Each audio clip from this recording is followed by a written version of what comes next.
IELTS writing task 1 এত প্যারা কেন ভাই? বিভিন্ন ধরনের প্রশ্ন থাকে, বিভিন্ন গ্রামার, আবার বিভিন্ন সময়ের উল্লেখ করা লাগে। তো সব মিলিয়ে আমি খুবই হতাশ। সো আইএলটিএস রাইটিং টাস্ক 1-এ ব্যান্ড স্কোর 8+ পাওয়ার বিষয়ে আপনি যদি আত্মবিশ্বাসী না হয়ে থাকেন তাহলে এই ভিডিওটি আপনার জন্যই। তো এই রাইটিং টাস্ক 1-এর শুরুতেই আমরা জানার চেষ্টা করব কী ধরনের প্রশ্ন এসে থাকে। তো এই প্রশ্নগুলোর দিকে যদি আমরা তাকাই তাহলে আমরা দেখব বেসিক্যালি চার্ট বা গ্রাফ এসে থাকে। তো এই চার্ট বা গ্রাফকে যদি আমরা ক্লাসিফাই করি তাহলে আমরা দুই ভাগে ভাগ করতে পারি। প্রথম ওয়ান হচ্ছে কনভার্টেবল, দ্বিতীয় ওয়ান হচ্ছে আনকনভার্টেবল।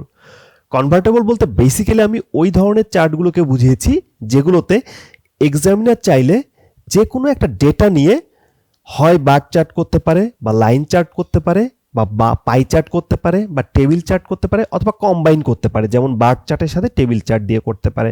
অর্থাৎ একটা ডেটা, যে কোনো একটা ডেটা থেকেই এই পাঁচটার যে কোনো একটা করে আপনার পরীক্ষার হলে প্রশ্ন দিয়ে দিতে পারে।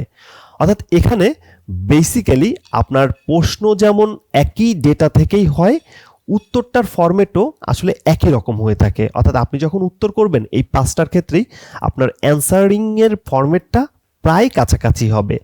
আর এই ক্ষেত্রে আসলে বেসিক একটা জানার বিষয় হচ্ছে এখানে ইউনিটটা থাকে আসলে নাম্বার, অর্থাৎ কোন সালে সময়ের সাথে সাথে আপনার সংখ্যা বা নাম্বারের পরিবর্তন হয়ে থাকে, যে কারণে এখানে ইউনিটটা হচ্ছে নাম্বার। অপরদিকে আনকনভার্টেবল যে চার্টগুলো বা ডায়াগ্রামগুলো থাকে সেগুলো বেসিক্যালি দুই ধরনের। একটা হচ্ছে প্রসেস ডায়াগ্রাম, এটাতে বেসিক্যালি কোনো একটা কিছুর ম্যানুফ্যাকচারিং প্রসেস বা গ্রোথ প্রসেস এক্সপ্লেইন করা হয়। অর্থাৎ সাপোজ মনে করেন যে একটা এসি কিভাবে ম্যানুফ্যাকচার করা হয়, র ম্যাটেরিয়ালস থেকে শুরু করে ফাইনালি সেলিং পর্যন্ত টোটাল প্রসেসটা আপনাকে এক্সপ্লেইন করা লাগতে পারে। অথবা একটা ম্যাপের ক্ষেত্রে যেটি হয় যে দুইটা ভিন্ন সময়ে বা বিভিন্ন সময়ের বিভিন্ন ডেটা দিয়ে দেওয়া হয় এবং সেই ডেটা দেখে আপনাকে সেই দুইটা ভিন্ন সময়ের বা সেই একাধিক ভিন্ন সময়ের তথ্যগুলোকে নিয়ে আসতে হয় এবং তুলনামূলক বিশ্লেষণ করতে হয়। সো এখানে ইউনিটটা হচ্ছে বেসিক্যালি স্টেজ, অর্থাৎ বিভিন্ন স্টেপ অথবা সময়, অর্থাৎ 1971 সালের একটা ম্যাপ আর 2000 সালের একটা ম্যাপ আপনাকে দিয়ে দেওয়া হলো। এই দুইটা ভিন্ন সময়ের তুলনামূলক বিশ্লেষণ আপনাকে করতে হবে। সো বেসিক্যালি আমরা এই দুই ভাগেই ক্লাসিফাই করতে পারি আমাদের এই ডায়াগ্রাম বা চার্টকে। এখন আসা যাক, বেসিক্যালি বার চার্টটা যদি আপনাদের এক্সপিরিয়েন্স থাকে তাহলে তো জানেনই যে বার চার্টটার ফরম্যাটটা অনেকটা এমন, তবে মাঝে মাঝে বার চার্টটা এভাবেও এসে থাকে। পাই চার্টটা অনেকটা গোলাকৃতির, লাইন চার্ট লাইন আকৃতির এবং টেবিল অ্যাজ ইউজুয়াল ডেটা থাকে। অপরদিকে যেটা হচ্ছে আনকনভার্টেবল, সেটা হচ্ছে ম্যাপ, যেখানে ভিন্ন দুইটা সময়ের ডেটা থাকতে পারে, সেই ডেটাটাকে আপনাকে অ্যানালাইসিস করতে হতে পারে। অথবা প্রসেস ডায়াগ্রাম থাকতে পারে, যে কোনো প্রোডাক্টের ইনিশিয়াল স্টেজ থেকে একবার ফাইনাল স্টেজ পর্যন্ত যে স্টেপগুলো রয়েছে আপনাকে এক্সপ্লেন করা লাগতে পারে। তো এখন আসা যাক, মনে করেন এইটা একটা প্রশ্ন, এই প্রশ্নটা একজন এক্সামিনার যখন দেবে প্রশ্নর এইটুকু কিন্তু ঠিকই রাখবে, বাট এই চার্টটা যে কোনো একটা দিয়ে দিতে পারে। এই চার্টটাই কিন্তু আসলে চার্টই কিন্তু আসলে টেলিফোন কলের বিষয়েই। এটা হয় টেবিল দিয়ে আপনাকে প্রশ্ন করতে পারে, পাই চার্ট দিতে পারে বা লাইন গ্রাফ দিতে পারে অথবা বার চার্ট দিতে পারে। আর অ্যান্সারিংয়ের ক্ষেত্রেও কম বেশি একই রকমই হয়ে থাকে অ্যান্সার। তো আজকে এই ধরনের একটা ডিটেলস কোশ্চেন নিয়ে আলোচনা করব এবং কিভাবে আমরা আসলে একটা টেমপ্লেট খুব সুন্দরভাবে ইউজ করতে পারি, একটা টেমপ্লেট দিয়েই এই প্রশ্নগুলোর সলিউশন করতে পারি, সেই বিষয়টি নিয়েও জানার চেষ্টা করব। তো বেসিক অফ চার্ট, যে কোনো চার্টের কিছু বেসিক বিষয় থাকে। যেমন আমরা যখন এই টাস্ক 1 করব তখন আমাদের একটা বিষয় মাথায় সেট করে রাখতে হবে যে আমাদের 4টা প্যারা হবে। ইন্ট্রোডাকশন, এটা আমাকে প্যারাফ্রেজ করতে হবে প্রশ্নটাকেই। ওভারভিউটা বেসিক্যালি টোটাল চার্টে এবং প্রশ্নে যে বিষয়টা আছে সেটার সিগনিফিক্যান্ট যে অংশগুলো আছে সেই সিগনিফিক্যান্ট অংশগুলো এক সেন্টেন্স বা ম্যাক্সিমাম 2 সেন্টেন্সে এক্সপ্লেন করতে হবে। এরপরে বডি প্যারাগ্রাফ 1 এবং বডি প্যারাগ্রাফ 2। সো এখানে আরেকটু ডিটেলসে যদি যাই, ইন্ট্রোডাকশনটা আপনার জন্য বা একজন এক্সামিনারের জন্য সবচেয়ে ভালো হয় ইন্ট্রোডাকশনটা একটা সেন্টেন্সে যদি লিখতে পারেন, সেই সেন্টেন্সটা আপনি কমপ্লেক্স করতে পারেন, কমপ্লেক্স কম্পাউন্ড করতে পারেন, কোনো সমস্যা নেই। অনেক জটিল কঠিন করেন, বাট একটা সেন্টেন্স হলে ভালো হয়। ওভারভিউর ক্ষেত্রেও সেম, আপনি যদি একটা সেন্টেন্স করতে পারেন সেটাই সবচেয়ে ভালো হবে। এরপরে আসা যাক বডি প্যারাগ্রাফ 1। এখানে আপনি ম্যাক্সিমাম 5টা সেন্টেন্স ইউজ করতেই পারেন, বাট আমি সাজেস্ট করব আপনার যেহেতু সময়টা খুব কম, আপনি সময় খুব কম পাবেন, আপনি 3টা থেকে 4টার মধ্যেই আসলে সীমাবদ্ধ রাখবেন। আর বডি প্যারাগ্রাফ 2 এর ক্ষেত্রেও 3টা থেকে 4টার মধ্যেই সীমাবদ্ধ রাখার চেষ্টা করবেন। তো এখন আসেন, এখন এই যে এসএ ব্র্যান্ড, এই ব্র্যান্ড স্কোরটা কিভাবে আপনি আসলে 9-এ 9 পাবেন বা 9-এ 9-এর জন্য চেষ্টা করবেন। শুরুতে টাস্ক রেসপন্সটা হচ্ছে writing related to the question. অর্থাৎ আমি যদি প্রশ্নটা আরেকবার একটু দেখি, এখানে দেখেন, এখানে প্রশ্নে বলা আছে summarise the information by selecting reporting the main features and make comparison where relevant. অর্থাৎ আপনাকে দুইটা জিনিস করতেই হবে, একটা হচ্ছে রিপোর্টিং দ্য মেইন ফিচার্স, এখানে মেইন বৈশিষ্ট্যগুলো কি সেটা আপনাকে উল্লেখ করতে হবে, আর কম্প্যারিজন করতে হবে, এই তিনটার মধ্যে একটার সাথে আরেকটা কম্পেয়ার করতে হবে। এই প্রশ্নে যেটা চাওয়া হয়েছে আপনাকে সেইভাবেই উত্তর দিতে হবে, আর আপনি যদি সেইভাবে উত্তর দিতে পারেন তাহলে টাস্ক রেসপন্সে আপনি 25% মার্ক ক্যারি করতে পারবেন। এরপরে কোহেরেন্স অ্যান্ড কোহেশন, এটা বেসিক্যালি আমি একটা কবিতার কথা বলতে পারি, যে আপনি যদি কবিতার পরের লাইনটা পড়েন তাহলে আপনার মনে হবে যে শুরুর লাইনটা হয়তোবা থাকা উচিত ছিল বা শুরুতে একটা লাইন হওয়া উচিত ছিল। ঠিক একইভাবে আপনি যদি প্রথম লাইনটা পড়েন তাহলে আপনার পরের লাইনটা পড়েই বুঝতে পারবেন হ্যাঁ, দ্বিতীয় লাইনটা আসলে এমনই মিল বন্ধন হওয়া উচিত ছিল। অর্থাৎ কোহেরেন্স অ্যান্ড কোহেশন হচ্ছে একটা মিল বন্ধন, একটা কনসিকুয়েন্স, যেটা বেসিক্যালি লিঙ্কিং ফ্রেজের উপরেই ডিপেন্ড করে। এরপরে লেক্সিক্যাল রিসোর্স, এই লেক্সিক্যাল রিসোর্সের ক্ষেত্রে আমি বলবো যে আপনাকে রেঞ্জ অফ ভোকাবুলারি ইউজ করতে হবে। অর্থাৎ ডিফারেন্ট টাইপস অফ ভোকাবুলারি যদি ইউজ করেন, অর্থাৎ সিনোনিম যদি ইউজ করতে পারেন, সেক্ষেত্রে এখানে 25% মার্ক আপনি পাচ্ছেন। এবং ফাইনালি আপনি যে গ্রামারগুলো ইউজ করছেন সেটা যেন অ্যাকুরেট হয়, এই বিষয়টা এনশিওর হবেন। আর এই 4টা বিষয়ে আপনি যদি ভালো করতে পারেন সেই ক্ষেত্রে আপনি 9-এ 9 আউট অফ 9 পেলেও পেতে পারেন, যদিও রাইটিংয়ের ক্ষেত্রে এটা পাওয়া টাফ, কারণ রাইটিংয়ে আসলে কম বেশি ভুল হয়েই থাকে। সো এই রাইটিং টাস্ক 1-এ আপনি 20 মিনিট সময় পাবেন, যেখানে আপনাকে মিনিমাম 150 ওয়ার্ড লিখতে হবে। অনেকেই বলেন যে ম্যাক্সিমাম কত ওয়ার্ড লেখা উচিত বা লিখতে হয় বা নিয়ম আছে কিনা। আসলে এই ক্ষেত্রে ম্যাক্সিমাম কত ওয়ার্ড লিখতে হবে এই বিষয়ে স্পেসিফিকভাবে কিছুই বলা নাই। তবে আপনি যেহেতু 20 মিনিট সময় পাচ্ছেন, 20 মিনিটে আমি যতটুকু বুঝি যে আপনি খুব ইফিসিয়েন্ট হলেও 180 ওয়ার্ডের বেশি আসলে লেখা খুব একটা পসিবল না। সো আমি ধরে নিচ্ছি যে আপনি 180 থেকে 200 ওয়ার্ড লিখতে পারবেন এই 20 মিনিটে। এখন আমরা দেখব রাইটিং প্রসেস। ফার্স্টেই আপনি যে কাজটা করবেন সেটা হচ্ছে যে আপনি কোশ্চেনটা পড়বেন এবং অ্যানালাইজ দ্য ট্রেন্ড, অর্থাৎ প্রশ্নে গ্রাফটা কোন ট্রেন্ড শো করছে, এই বিষয়টা বোঝার জন্য আপনাকে 4 মিনিট সময় দেওয়া হয়েছে। আপনি যদি ইফিসিয়েন্ট হন আপনি আরও কম সময় লাগাতে পারেন, কোনো সমস্যা নেই। এরপরে ইন্ট্রোডাকশনের ব্যাপারটা হচ্ছে যে ইন্ট্রোডাকশনটা আপনি যখনই একটা প্ল্যান করে ফেললেন, অর্থাৎ read question and analyse trend 4 মিনিটে, তখন কিন্তু ইন্ট্রোডাকশন লেখাটা আপনার জন্য খুব ইজি, এটা 3 মিনিটেই আপনি পারবেন। এরপরে ওভারভিউ, এটাও কিন্তু 1 লাইন বা 1 সেন্টেন্সে, ইন্ট্রোডাকশন এবং ওভারভিউ 1 সেন্টেন্সে দেবেন। সো এটাও 3 মিনিটে আপনি পারবেন। এরপরে 2 বডি প্যারাগ্রাফ, এই 2টা বডি প্যারাগ্রাফে প্রত্যেকটার জন্য 5 মিনিট করে আপনি 10 মিনিট সময় পাবেন। তার মানে কি? তার মানে আমাদের সময়টা কিন্তু খুব টাইট। এই টাইট সময়ের মধ্যেই, অর্থাৎ এই 20 মিনিটের মধ্যেই আমাদেরকে রাইটিং টাস্ক 1 সলভ করতে হবে। আর এ কারণেই বললাম যে আপনি আসলে 180 থেকে 200 ওয়ার্ডের বেশি লিখতে পারবেন না।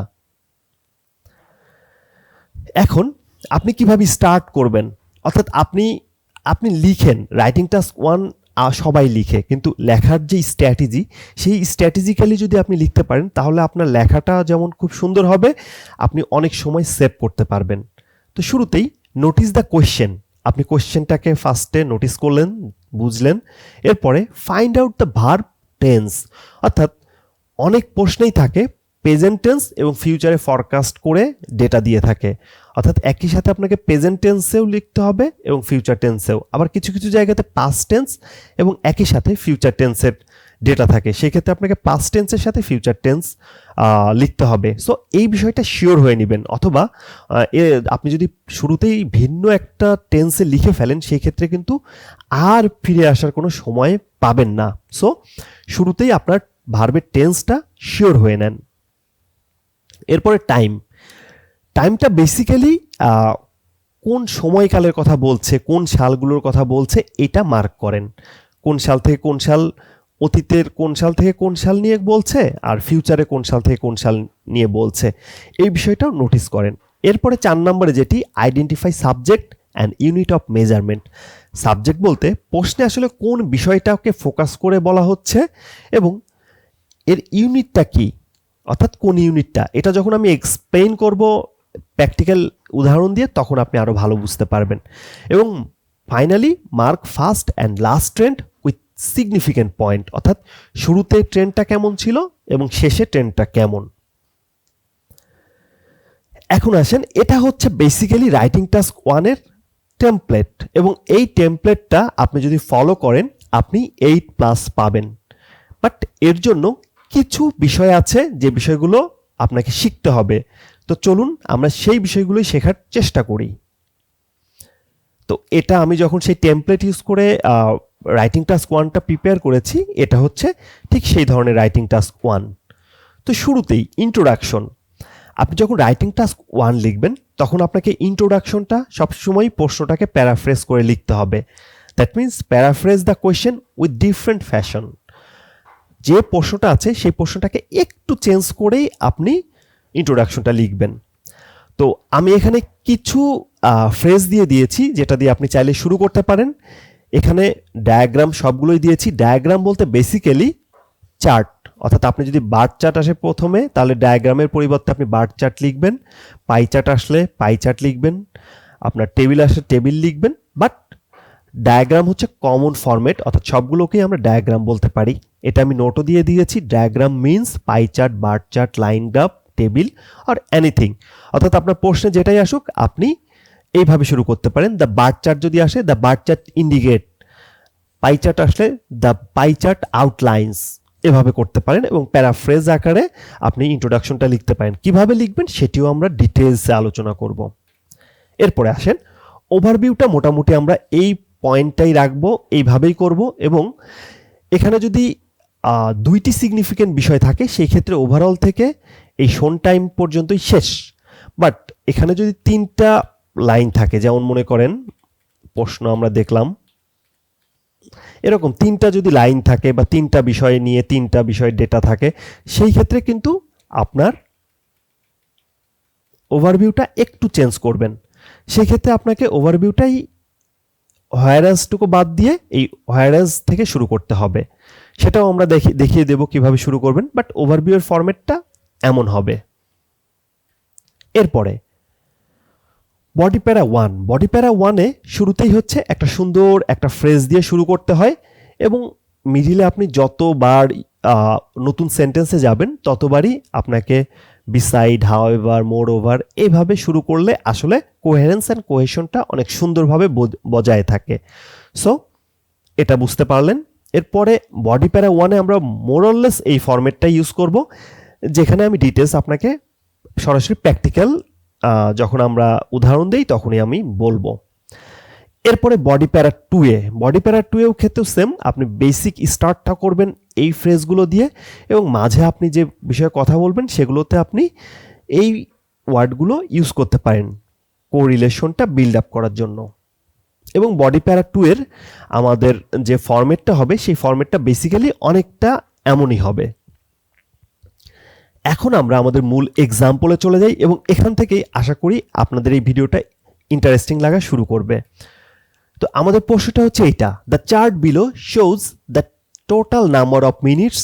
এই মিনিটসটা হচ্ছে ইন বিলিয়নস দেওয়া আছে, আর total number of minutes of telephone call, telephone কলের মিনিটগুলো দেওয়া আছে এখানে ইন ইউকে। ওকে, যেটা ডিভাইডেড ইন্টু 3 ক্যাটাগরিতে from 1995 two 2002।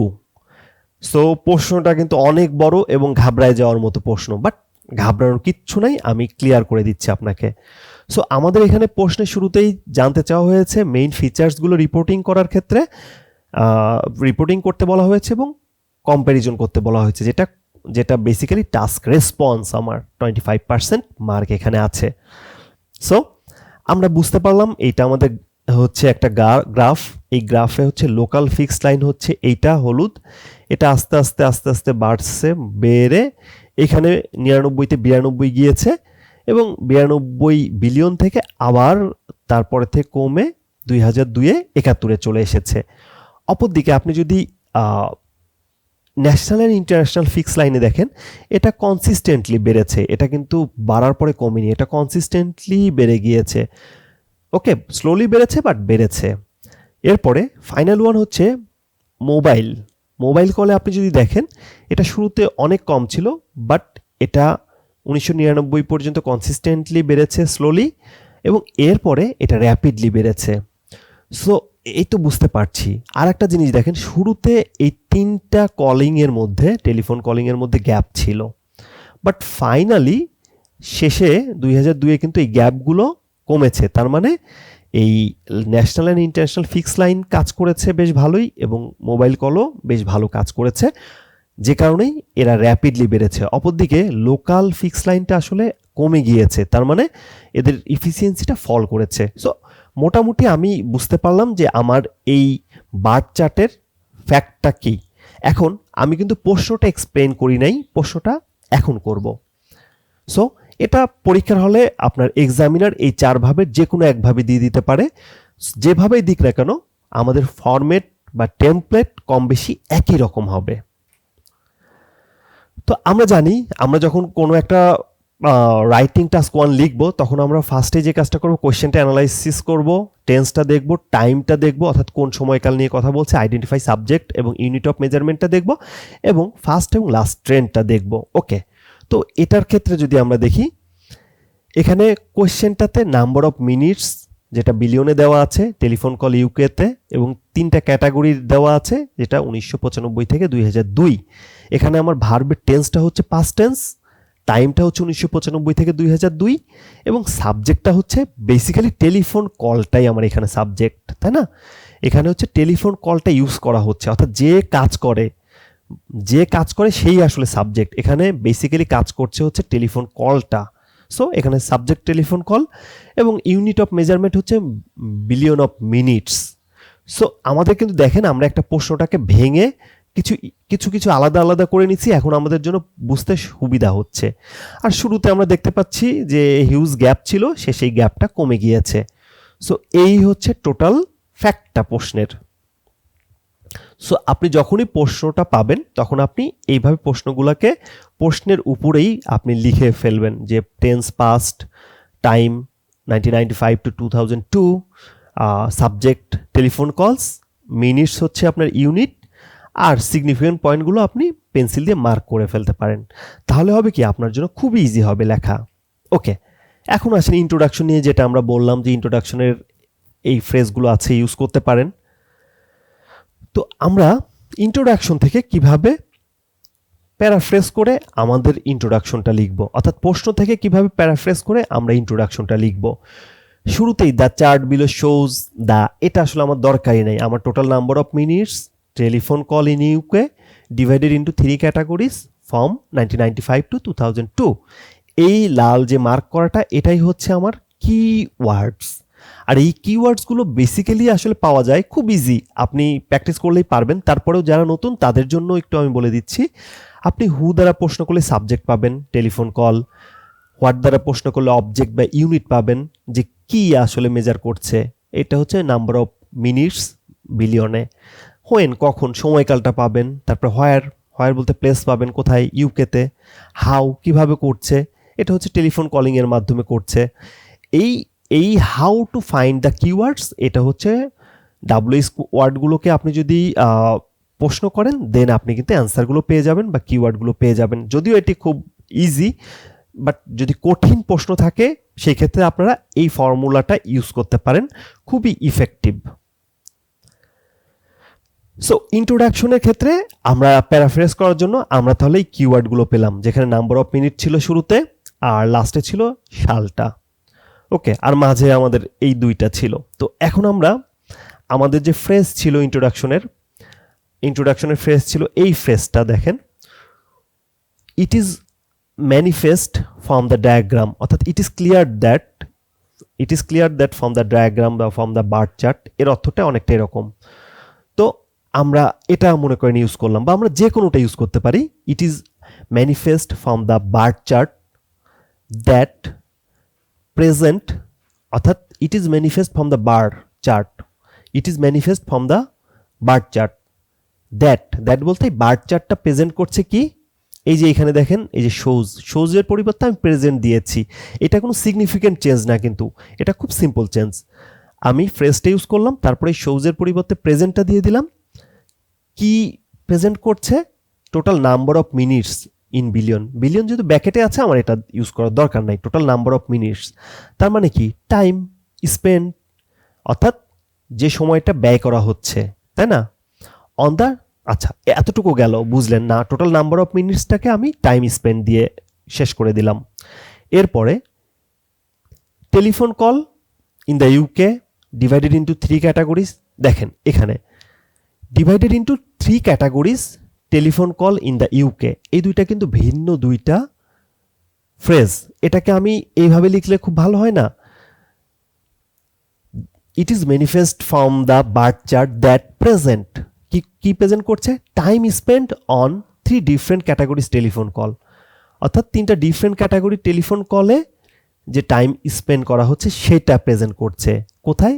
In the United kingdom over 8 years period between 1995 and 2020। এই যে লাস্টে, এটা ফার্স্টে ছিল জন্য ফার্স্ট দিয়ে শুরু করেছি, আর এই সময়কালটা ছিল লাস্টে। এটাকে আমি একটু আরও রং চং মিশায়ে লিখেছি over 8 years period between 1995 and 2020। এটা যেহেতু ফর্ম আছে আমি বিটুইন করে দিয়েছি। এটা কিন্তু খুব সিম্পল, আপনি আপনার মতো করে লেখেন, আপনি আপনার মতো করে তৈরি করেন, এটা আরও 100 ভাবে তৈরি করা যাবে। বাট আপনি যদি এই কিওয়ার্ডগুলোকে আইডেন্টিফাই করতে পারেন তাহলে আপনি প্যারাফ্রেজ করতে পারবেন আরও 100 ভাবে। সো আমি আশা করব আপনি আপনার মতো করে আরও আলাদাভাবে প্যারাফ্রেজ করেন, এই কিওয়ার্ডগুলোকে নিয়ে, কোনো কিওয়ার্ড বাদ না দিয়ে আপনি আপনার মতো প্যারাফ্রেজ করেন। তবে এই বিষয়ে আমি আপনাদেরকে সতর্ক করে দিচ্ছি, ইন্ট্রোডাকশনে কোনো মতেই 3 মিনিটের বেশি সময় স্পেন্ড করবেন না, কারণ এই রাইটিং টাস্ক 1-এ 20 মিনিটের বেশি সময় আপনি পাবেন না। দ্যাটস ওয়াই ইন্ট্রোডাকশন নিয়ে এত মাথা ঘামানোর আমার দরকার নেই। আর আপনি যখন এই প্যারাফ্রেজ করা শিখবেন, কিওয়ার্ডগুলো বের করা শিখবেন এবং যখন প্র্যাকটিস করবেন, তখন দেখবেন অটোমেটিক্যালি আপনি বিভিন্নভাবে প্যারাফ্রেজ করতে পারছেন 3 মিনিটের মধ্যেই। সো আমার কথা হচ্ছে আপনার 3 মিনিটের মধ্যে আপনি প্যারাফ্রেজ করবেন এবং কিওয়ার্ডগুলোকে বের করা শিখবেন। এরপরে আসা যাক। সো আমার ইন্ট্রোডাকশনটা হয়ে গেল মোটামুটি এই টাইপের। এবার ওভারভিউ এর ক্ষেত্রে আমি আসলে একটা গ্যাপ দিয়ে দিয়েছি, মোর অর লেস এমনই হবে ওভারভিউ। তবে এই কিছু কিছু ক্ষেত্রে ওভারভিউ একটু ভিন্ন হয়, যেখানে হোয়ারএজ দিয়ে আমরা দেখাবো, উদাহরণ দেখলে বুঝবেন। তো তারপর আমি একটু বলে দিই, বেসিক্যালি আপনার ট্রেন্ড যদি 2-এর বেশি হয়, অর্থাৎ 2-এর বেশি 3, 4, 5, সেই ক্ষেত্রে আপনি হোয়ারএজ দিয়ে ওই সব ট্রেন্ডগুলো বর্ণনা করতে পারেন। অর্থাৎ overall a brief analysis reveals that dash, অর্থাৎ কোন একটা সাবজেক্ট, ড্যাশ মানে হচ্ছে গ্যাপ ইন্ডিকেট সাবজেক্ট, মনে করেন দ্য পাই চার্ট বা the total cost of the manufacturing cost হতে পারে, বা total sales. A brief analysis reveals that total sales experience the highest figure, whereas dash maintain the lowest figure. হয়তো বা total sell না বলে total purchase বলতে পারেন। এরকম 2টা বিষয় থাকলে আপনি এইভাবে দিতে পারেন। বাট যখন একাধিক থাকবে, অর্থাৎ এই যে এখানে যেমন লোকাল কল, তারপরে ফিক্সড লাইন কল, তারপরে আরও কল, সেই ক্ষেত্রে আপনি এই হোয়ারএজের পরিবর্তে এটা দিয়ে শুরু করতে পারেন। হোয়ারএজ ড্যাশ অ্যান্ড ড্যাশ, অর্থাৎ ওই 2টা সাবজেক্টই একসাথে করে দিলেন, had second and third position respectively over the শোন টাইম। অর্থাৎ প্রথমটা তো ফার্স্টে আছে জন্য প্রথমটা আমি বললামই, এরপরে দ্বিতীয়, তৃতীয়, বা যদি 6টা থাকে তার লাস্টের 2টা আমরা উল্লেখ করে দিব, যে হোয়ারএজ ড্যাশ 5 নাম্বারটা এবং 6 নাম্বারটা had second and third position respectively over the শোন টাইম। আশা করি এই বিষয়টা ক্লিয়ার হয়েছেন। এরপরে আমাদের ওভারভিউ যদি আমরা দেখি, আমরা কিন্তু সেম ফরম্যাটটাই রাখার চেষ্টা করেছি। দেখেন সেম ফরম্যাট, এখানে ফিগারে আমরা দেখতে পাচ্ছি overall a brief analysis reveals that local call maintain the highest figure. এখানে লোকাল কল কোনটা? এই যে লোকাল ফিক্সড কল হলুদ যেটা, এটা দেখেন সবসময়ই হাইয়েস্ট ফিগারেই ছিল, কমছে কিন্তু তারপর হাইয়েস্ট ফিগারেই ছিল। তাহলে আমি কিন্তু একটা ট্রেন্ড পেয়ে গেলাম যে local call, a brief analysis reveals that local call maintain the highest figure, একটা হয়ে গেল। আমি একটা সিগনিফিক্যান্ট ব্যাপারটা আন্ডারলাইন করছি বা মার্ক করতে পেরেছি যে সবসময় যে বস সেটা হচ্ছে লোকাল কল বস। সো এটাকে আমি বলেছি local call maintain the highest figure. তারপরে হোয়ারএজ বা হোয়াইলও দিতে পারেন, national and mobile call, whereas national and international as well as by and mobile call had second and third position respectively over the shown period। দেখেন এটা সবসময় second ছিল, এটা সবসময় থার্ড ছিল, তাই না? তাহলে হলো কি, আমি যখন আমার একাধিক, অর্থাৎ এখানে তিনটা বিষয় আমি এক্সপ্লেন করছি, যখন এরকম তিনটা চারটা থাকবে সেই ক্ষেত্রে আমার এই ফরম্যাটটা আমি ইউজ করব হোয়ারএজের পরে। বাট যখন আমার দুইটা থাকবে তখন অন্য একটা যে কোনো একটা বিষয়কে dash maintain the lowest figure over the শোন টাইম বললেই আমার এতটুকুতেই হয়ে যেত। তাহলে বোঝা গেল যে আমার ফরম্যাটটা ক্লিয়ার। সো আমি ইন্ট্রোডাকশন পেলাম, আমি এই চার্ট দেখে আমার ওভারঅল যে ফরম্যাটটা, এই ফরম্যাটটা অনুযায়ী আমি লিখতে পারলাম, ওভারঅল এই ফরম্যাটটা অনুযায়ী আমি বসিয়ে দিলাম, হয়ে গেল একবারে সেম। এরপরে বডি প্যারা 1 যখন আমরা করতে যাচ্ছি তখন আপনি দেখতে পাচ্ছেন যে এখানে ফ্রেজ আছে এবং কিছু ওয়ার্ড আছে যেগুলো ইউজ করি। বেসিক্যালি আমরা এই ফরম্যাটটা ইউজ করি এবং এই ফরম্যাটটা যখন আমরা ইউজ করব আমরা কিভাবে করব দেখেন। শুরুতেই আমরা বলেছি যে two begin with, firstly, to start with, তারপরে ইন দ্য ফার্স্ট প্লেস, এভাবে আমরা বলতে পারি। সো আমি এটাই নিয়েছি, টু বিগিন উইথ। ওকে, এরপরে দ্য ডায়াগ্রাম বলতে বেসিক্যালি আমি যে চার্টটা নিয়ে কথা বলতে চাচ্ছি সেটা। The diagram shows that there was an exponential upward trend during the period from এত টু এত। এই প্রত্যেকটা সেন্টেন্স আমি কিভাবে নিয়ে আসলাম, এই প্রত্যেকটা সেন্টেন্স কেন ইউজ করলাম, এই প্রত্যেকটা সেন্টেন্স কেন আলাদা, এই সব কিছু আস্তে আস্তে আমি এক্সপ্লেন করব। বাট আপনাকে অবশ্যই শুনতে হবে, আপনি যদি 8+ পেতে চান তাহলে অবশ্যই শুনতে হবে। সো এই ফরম্যাটটা কিভাবে আসলো সেটিও বলবো, বাট তার আগে এই ফরম্যাটটা আপনি জাস্ট দেখেন, বোঝার চেষ্টা করার দরকার নেই, আমি বুঝিয়ে দিব, বাট আপনি দেখেন। এই ফরম্যাট অনুযায়ী আমরা লিখেছি দ্য ডায়াগ্রামের পরিবর্তে আমি এখানে লিখেছি the time spend on local fixed line call, অর্থাৎ প্রথম যেটা to begin with the time spend on local fixed line telephone call, the time shows that, এখানে দ্য টাইম, এই টাইম বলতে কোন টাইমটা, spend on local fixed line call, ওই টাইমটা shows that there was an gradual upward trend during the period from just over 70 billion minutes in 1995 to more than 90 billion minutes in 1999। অনেক বড় হয়ে যাচ্ছে, অনেক কষ্ট হয়ে যাচ্ছে, বাট এইটুকু বুঝেন যে এটা আমি ফরম্যাট অনুযায়ী বসিয়েছি। কিভাবে সেটাও আসলে পরেই বলা উচিত, তারপরে আমি কিছুটা ক্লিয়ার করি, আদারওয়াইজ আপনি একটু কনফিউজড হয়ে যাবেন। The time spend on local fixed line call shows that there was an gradual upward, এটা গ্র্যাজুয়ালি আপওয়ার্ড হয়েছে, এই জন্য গ্র্যাজুয়াল আপওয়ার্ড ট্রেন্ড দিয়েছি during the period just over 70 billion minute in 1995, অর্থাৎ 1995-এ 70 বিলিয়নের একটু বেশি ছিল, জাস্ট ওভার। ওকে, তারপরে দিয়েছি to more than 90 billion minutes in 99, এখান থেকে more than 90 billion minutes in 99-এর ছিল 90 বিলিয়ন মিনিটসেরও একটু বেশি, অর্থাৎ এই পর্যন্ত বেড়েছিল।